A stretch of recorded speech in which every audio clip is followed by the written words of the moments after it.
मुश्किल से खिली हो, मुश्किल से खिली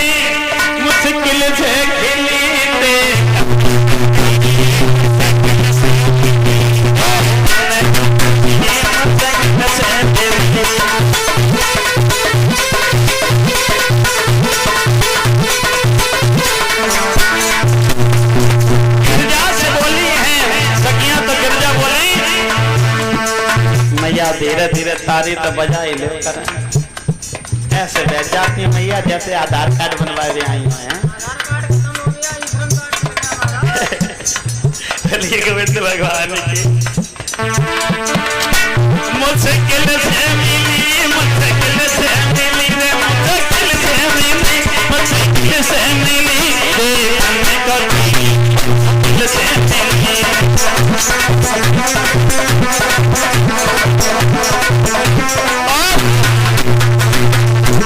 तुम्हें मालूम नहीं? अरे घर परिवार में नेतज दीना,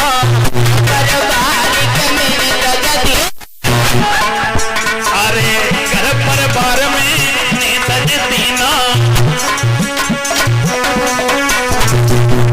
अरे वन में जाए के तप में दीना,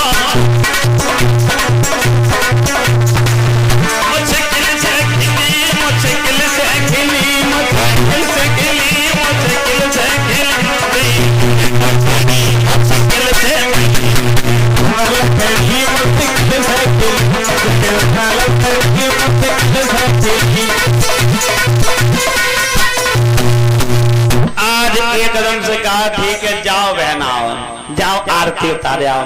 अब ध्यान दियो भैया कि जब सखियां आरती उतारने के लिए चली हैं और जैसे भोले बाबा के पास में पहुंची, भोले बाबा के गले में सर्प लट गया और सेहरा है वो सर्प को, हाथ में बिच्छू, तो एकदम से थाली उतारने की आरती चली, जैसी निगाह घुमाए के देखी थार तो वहीं पटका और सीधी भागी गिरजा मैया के पास।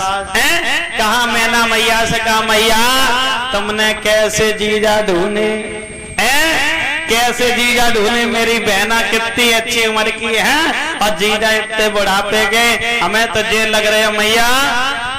सुनो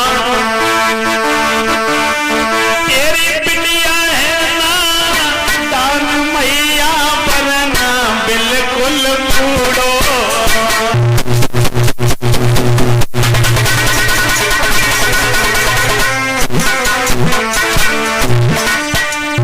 जाने का देखे ले बाबा मैया, बाबा को ढूंढो है मेरी माते जिंदगी को है काटेगा और मालूम परत 2 महीना में भूला मर।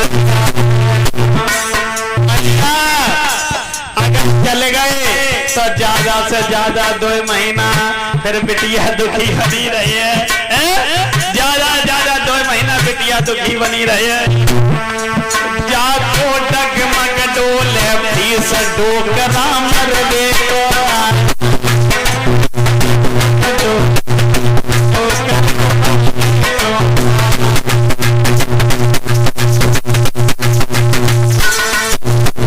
मैया ज्यादा से ज्यादा तल गए 2 या 2.5 महीना, तब वे तो डगमग हो रहे हैं। अभी से एकदम से खिसिया करके देव ऋषि नारद को बुलाया मैना मैया ने।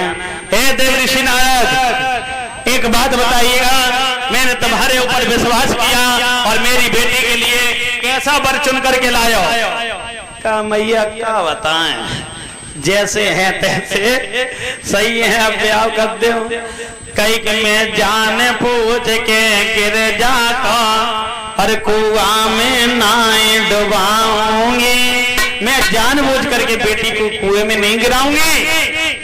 तुम ऐसा करो ये बारात जो है लौटार करके ले जाओ, हम गिरजा की शादी नहीं करेंगे। हाँ जैसे इतने वचन कहे तो उसी समय देव ऋषि नारद कहने लगे सुनो मैया अगर गिरजा मना कर दिए तो हम बारात लौटा ले जाएंगे, लेकिन ऐसे ना ले जाए। अब गिरजा तो फूली बैठी भोले बाबा की मात है? क्योंकि महाराज पहले देखा हो कि लड़का देखने के लिए कौन जाता था महाराज? नाव और ब्राह्मण हैं? हाँ, नाव और ब्राह्मण जाते थे तो वे जैसो लड़का देखे आते, बिना ही देखे बिना बातचीत करें शादी कर देते थे। तो अब नाव और ब्राह्मणन को विश्वास है वो खत्म। अब जाने लगे कौन? माता और पिता। अब बिटिया को माता पिता के ऊपर विश्वास हुई गो खत्म, यानी माता पिता का विश्वास खत्म हो नाव ब्राह्मणन में और बिटिया को विश्वास खत्म हो गो माता ही बाप है। अब तो बिटिया पहले ही से चुन के बैठ जाती हैं कि हम ब्याह करे हैं तो इन्हीं के संगे करे हैं, नहीं तो नीम पे फांसी दे के मर जाइए। पहले माता पिता जिस घर में शादी कर देते थे वहां शादी होती थी, लेकिन आजकल महाराज आपने, खैर सभी जगह ऐसा नहीं है महाराज, कहीं कहीं पर ऐसा है कि बेटियां बड़ा ही बदनाम करवा देती हैं परिवार की। बोलिए गोविंद भगवान के।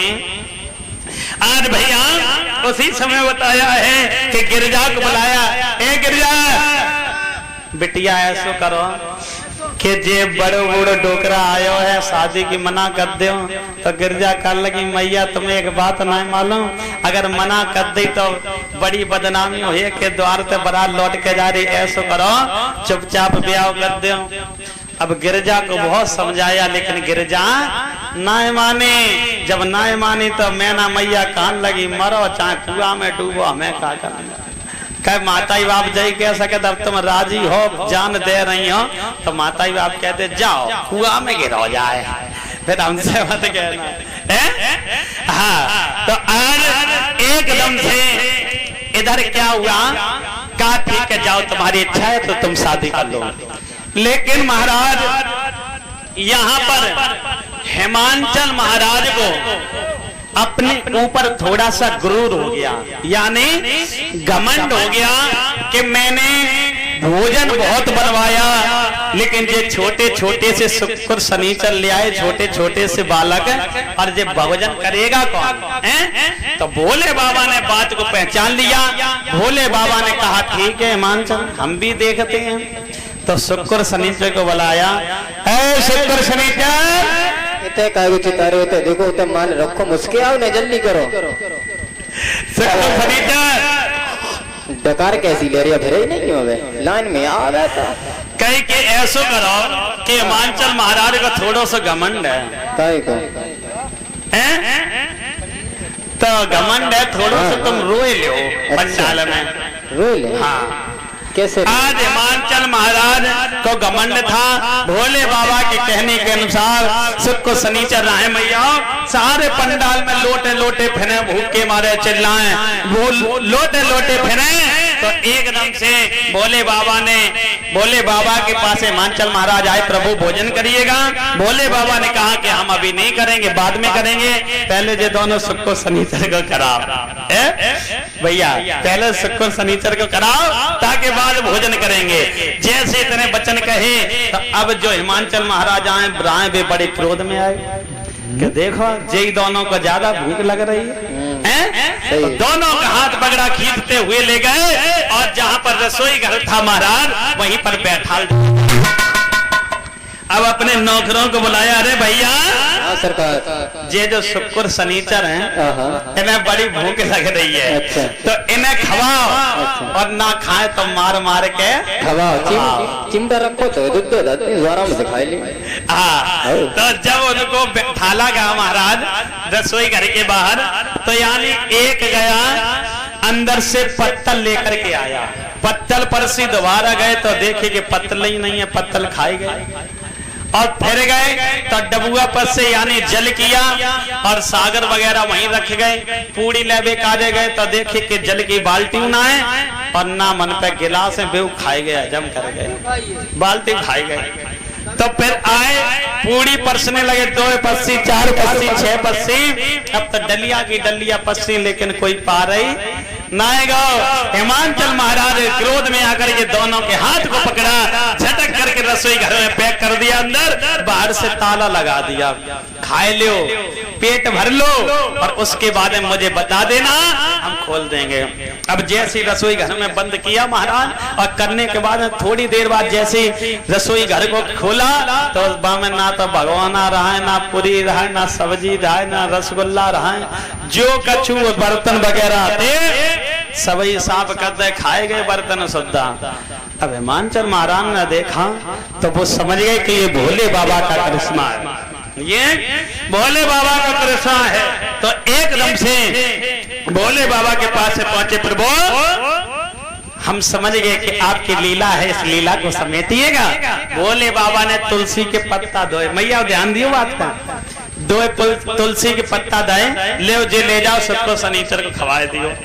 हिमांचल महाराज लेकर के गए, खिलाए, उनकी भूख शांत हो गई। अब जात से महाराज मैया क्या नतीजा निकला कि आपके घर में अगर कोई रिश्तेदार आए और ज्यादा रोटी खाते हैं, ज्यादा खाना खाता है तो 2 तुलसी के पत्ता मिला दियो सब्जी में, नहीं तो बना रह जाओ। हाँ, तो याद रखियो अगर कोई जैसे रिश्तेदार आ जाए बड़े पेट वाले तो 2 तुलसी के पत्ता मिला दियो तो भूख शांत रह जाएगी। हाँ, तो जब शांत हुई फिर से कहा भोजन बनवाया, भोले बाबा से कहा थोड़ी सी हलचल हो गई है, चलिएगा अब भोजन को पाइएगा। अब जैसे भैया इतने